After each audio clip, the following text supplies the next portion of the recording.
నమస్కారం, జై Shriram. TCS Tata Consultancy Services ఇదొక మల్టీనేషనల్ కంపెనీ. ఎంతోమందికి ఇది కళల ప్రపంచం, కానీ కొంతమందికి ఇదొక పీడకలలాగైతే మారింది. కాదు, కొంతమంది మతోన్మాదులు దీన్ని ఒక పీడకలలాగైతే మార్చారు. ఎంతోమందికి 4 ఏళ్ల పాటు నరకయాతనైతే అనుభవించారు. అక్కడ ఉన్న ఎంతోమంది ఎంప్లాయీస్ కామ్గా వర్క్ చేసుకోవాల్సిన చోట కామాంధులు అయితే చెలదగిపోయారు. సాఫ్ట్వేర్ కోడింగ్ రన్ అవ్వాల్సిన చోట బ్రెయిన్ వాషింగ్ అయితే రన్ అయింది. నేను మాట్లాడుతుంది నాసిక్ టీసీఎస్ కంపెనీలో బీపీఓ విభాగంలో జరిగిన ఒక కేసు గురించి, సాఫ్ట్వేర్ జిహాద్ గురించి అయితే ఈ వీడియోలో మనం కంప్లీట్గా అయితే తెలుసుకుందాం. అసలు ఏం జరిగింది, ఎందుకు ఈ పని అంతా కూడా చేశారు, దీనివల్ల ఎంతమంది బాధపడ్డారు, ఏం జరగబోతుందని కూడా అయితే ఈ వీడియోలో క్లియర్గా అయితే తెలుసుకుందాం. కాబట్టి వీడియోని ఇక్కడ స్కిప్ చేయకుండా స్టార్టింగ్ నుంచి ఎండ్ వరకు క్లియర్గా అయితే చూడండి. మీకు పక్కన స్క్రీన్ మీద ఒక 7 పేర్లు అయితే డిస్ప్లే చేస్తున్నా. ఒకసారి స్క్రీన్ని పాస్ చేసి ఈ పేర్లు అయితే చదవండి. చదివారు కదా, మీకు అర్థమైందా? వీళ్ళంతా కూడా ఒకటే కమ్యూనిటీకి సంబంధించిన వాళ్ళు, అదే ముస్లిం కమ్యూనిటీ. వీళ్ళ టార్గెట్ ఏంటి అంటే ఆఫీస్లో జాయిన్ అయిన ఆడపిల్లల్ని అలాగే మగవాళ్ళని ఇద్దరిని కూడా బ్రెయిన్ వాషింగ్ చేసి మొత్తం అయితే మార్చాలి. ఎండ్ ఆఫ్ ది డే వీళ్ళ టార్గెట్ అయితే ఇదే. ఈ యొక్క మిషన్ అనేది 2022 ఫిబ్రవరి నుంచి 2026 మార్చ్ వరకు అయితే జరిగింది. మార్చిలో ఒక అమ్మాయి ఇచ్చిన కంప్లైంట్ ద్వారా ఈ గుట్టంతా కూడా బయట అయితే పడింది. 2022 ఫిబ్రవరి ఈ డేట్ని అయితే బాగా గుర్తుపెట్టుకోండి. ఇక్కడైతే ఇదంతా కూడా స్టార్ట్ అయింది. ఈ 7 కలిసి ఒక గ్యాంగ్ కింద అయితే ఫామ్ అయ్యి ఆ ఆఫీస్లో ఎవరైనా కొత్తగా జాయిన్ అయ్యేవాళ్ళు, ఎస్పెషల్లీ ఏజ్ 18 to 25, ఎస్పెషల్లీ అమ్మాయిలు, కొంతమంది అబ్బాయిలు కూడా దీంట్లో అయితే బాధితుల కింద ఉన్నారు. ఎవరైతే కొత్తగా ఈ కంపెనీలో జాయిన్ అయ్యారో ఫ్రెషర్స్, వాళ్ళనే వీళ్ళైతే టార్గెట్ చేసుకునే వాళ్ళు. ఎందుకంటే ఫ్రెషర్స్కి అంతగా వర్క్ అనేది తెలియదు.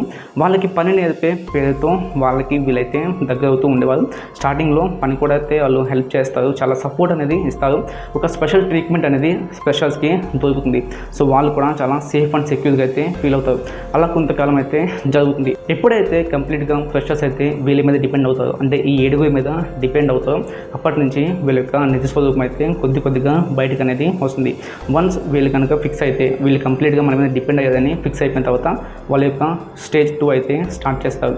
వర్క్ అనేది తగ్గిస్తారు, పర్సనల్ స్పేస్ అనేది ఎక్కువగా అయితే వీళ్ళు బిల్డ్ చేసుకుంటారు, పర్సనల్ డిస్కషన్స్ అనేవి చేస్తారు, వాళ్ళతో డబుల్ మీనింగ్ డైలాగ్స్ అనేది వేస్తూ ఉంటారు, అసభ్యకరమైన ప్లేసెస్లో టచ్ చేస్తూ ఉంటారు. అవన్నీ కూడా ఫోటోలు వీడియోలు తీసి మళ్ళీ బ్లాక్మెయిల్ చేయడం అయితే స్టార్ట్ చేస్తారు. ఇక్కడి నుంచి స్టేజ్ 3 అనేది స్టార్ట్ అవుతుంది. వాళ్ళు చెప్పినట్టు కనుక చేయకపోతే వాళ్ళని చాలా టార్చర్ అయితే చేస్తారు. వాళ్ళు ఏం చెప్తారంటే ఎవరైతే వెజిటేరియన్స్ ఉంటారో వాళ్ళతో నాన్ వెజ్ అయితే తినిపిస్తారు, ఎస్పెషల్లీ బీఫ్ అయితే తినిపిస్తారు వాళ్ళ బిలీఫ్కి వ్యతిరేకంగా. అలాగే చాలామంది హిందూ దేవీ దేవతలను కూడా దుర్మాషలు అయితే ఆడిన సందర్భాలు కూడా ఉన్నాయి ఈ 7 నుంచే. ఏంటంటే ఇక్కడ చాలామంది హిందువులే ఉంటారు, వాళ్ళైతే ప్రశాంతంగా వర్క్ చేసుకుంటూ ఉంటారు. కానీ వాళ్ళ దగ్గరికి వెళ్ళి ఈ కమ్యూనిటీ వాళ్ళు హిందూ దేవీ దేవతల్ని కించపరచడం, అవమానించడం, మాట్లాడడం, మతం మారడానికి వీళ్ళైతే ఫోర్స్ చేస్తూ ఉండేవారు. ఇలాగా అక్కడ ఉన్న ఎంప్లాయీస్ అయితే 4 ఏళ్ల పాటు నరకయాతనైతే అనుభవించారు. ఒక అమ్మాయికి ఏంటంటే ప్రేమ పేరుతో దగ్గర ఏం పెళ్లి చేసుకుంటారని చెప్పి నమ్మకం ఇచ్చి తనని అయితే రేప్ చేసి కూడా వదిలేశారు. దీని మీద కూడా ఎఫ్ఐఆర్ అనేది అయితే నమోదైంది. అలాగే ఒక అబ్బాయితో కూడా ఇవన్నీ కూడా జరిగాయి. అంటే తన దగ్గరికి వెళ్ళి తను రుద్రాక్షమాలు అయితే వేసుకుని ఉండేవాడంట.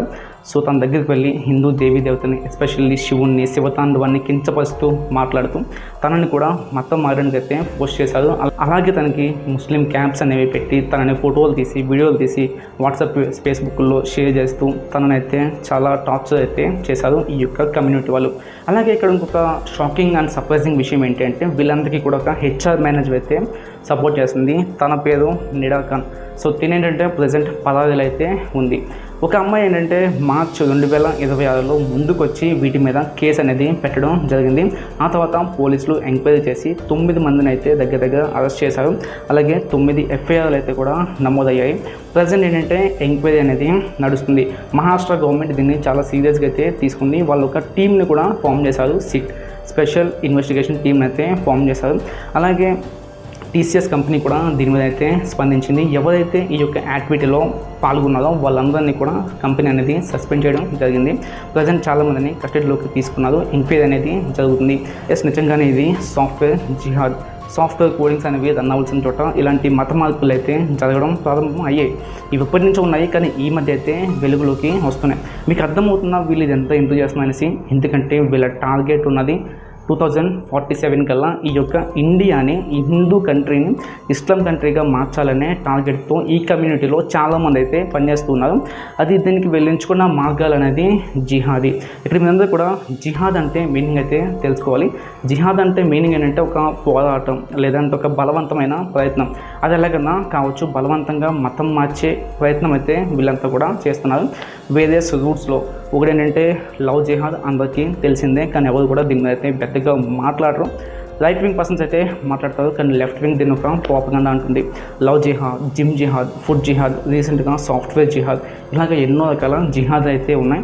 అంటే బలవంతంగా ఒక హిందువుని మతం అయితే మార్చాలి, ఇదే సింపుల్గా జిహాద్ అంటే. సో ఈ విధంగా 2047 ఒక మిషన్ కింద వీళ్ళు పెట్టుకుని దీనికోసం ఎంతోమంది ఈ కమ్యూనిటీని అయితే వర్క్ చేస్తూ ఉన్నారు. ఇలా వర్క్ చేసినందుకు కొన్ని విశ్వసనీయ వర్గాల ప్రకారం ఏంటంటే వీళ్ళకి అమౌంట్స్ కూడా భారీ మొత్తంలో చేతులకైతే అందుతాయంట. అందుకనే వీళ్ళు ఎంతో ఓపెన్గా అయితే వర్క్ చేస్తారు. తర్వాత వాళ్ళ మీద కేసులు పడినా కూడా వాళ్ళకి పెద్దవాళ్ళ సపోర్ట్ ఉండడం వల్ల ఈజీగా బెయిల్స్ కూడా అయితే వచ్చేస్తాయి. సో వాళ్ళకి ఎలాంటి ప్రాబ్లమ్స్ అయితే ఉండవు. పైగా ఫినాన్షియల్గా వాళ్ళు ఏంటంటే సెటిల్ కూడా అవుతారు. కాబట్టి ఎంతోమంది ఈ కమ్యూనిటీ నుంచి ఇలాంటి ఇల్లీగల్ యాక్టివిటీస్ అయితే చేస్తూ ఉన్నారు. ఇంత జరుగుతున్నా కొంతమంది ముందుకు వచ్చి ఇదంతా కూడా ప్రోపగండా, బీజేపీ నెగిటివ్స్ అంటారు. లవ్ జిహాద్ అంటే బీజేపీ అంటారు, ఫుడ్ జిహాద్ అంటే బీజేపీ అంటారు, జిమ్ జిహాద్ అంటే బీజేపీ అంటారు. ఆఖరికి ఇప్పుడు ఈ సాఫ్ట్వేర్ జిహాద్ని కూడా బీజేపీకి అయితే అంటగడతారు. సో వీళ్ళని లెఫ్ట్ వింగ్ అంటారు అనమాట. వీళ్ళకి సపోర్ట్ అనేది జనాల నుంచి బాగా వస్తుంది. జనాలు కూడా వాళ్ళు చెప్పేదే నమ్ముతారు. వీళ్ళందరినీ కాసేపు అయితే పక్కకు పెట్టండి. మీ చుట్టుపక్కల కానీ మీ మీద కానీ ఇలాంటి ఏమైనా జిహాదీలు ట్రై చేస్తున్నారు, అటెంప్ట్స్ అవుతున్నాయని అనిపిస్తే, మీరు కూడా ఇలాంటి సిచ్యువేషన్స్లో ఉన్నారనిపిస్తే డెఫినెట్గా ముందుకు రండి, మాట్లాడండి. దగ్గరలో ఉన్న స్టేషన్కి వెళ్ళైతే కంప్లైంట్ అనేది ఫైల్ చేయండి. తద్వారా మనం ఈ యొక్క మిషన్ 2047 అయితే డెఫినెట్గా ఆపగలం. వీళ్ళు చాలా ట్రై చేస్తున్నారు ఈ యొక్క మిషన్ 2047 కోసం, కానీ వాళ్ళకి తెలియని నిజం ఏంటంటే అది ఎప్పటికీ పాసిబుల్ అవ్వదు. ఈ భారతదేశం ఎప్పటికీ హిందూ దేశంగానే ఉంటుంది. ఎందుకంటే వాళ్ళ తాత ముత్తాతలు ఎంతగానో ట్రై చేశారు ఈ యొక్క భారతదేశాన్ని ఇస్లాం స్టేట్గా మారుద్దాం అనేసి, కానీ ఏక కూడా పీకలేకపోయారు. స్టిల్ భారతదేశం ఇప్పటికీ కూడా ఇలాగే ఉంది. ఎన్నో లక్షల దాడులను తట్టుకుని ఈ దేశం అనేది ఇలాగా స్ట్రాంగ్గా నిలబడుతుంది కూడా. ఎవడు ఏం చేసినా కూడా ఈ యొక్క భారతదేశాన్ని ఇస్లామిక్ దేశంగా ఎప్పటికీ మార్చలేడు. భారతదేశం ఎప్పటికీ కూడా హిందూ దేశమే, ఇది సెక్యులర్ దేశం అయితే కాదు. అండ్ అలాగే ఈ ఎంటైర్ ఇష్యూ మీద మీ యొక్క అభిప్రాయం ఏంటనేది కింద కామెంట్ సెక్షన్లో కామెంట్ చేయండి. వీడియోని చివరి వరకు చూసినందుకు ధన్యవాదాలు. Thank you so much. జై శ్రీరామ్, జై హింద్.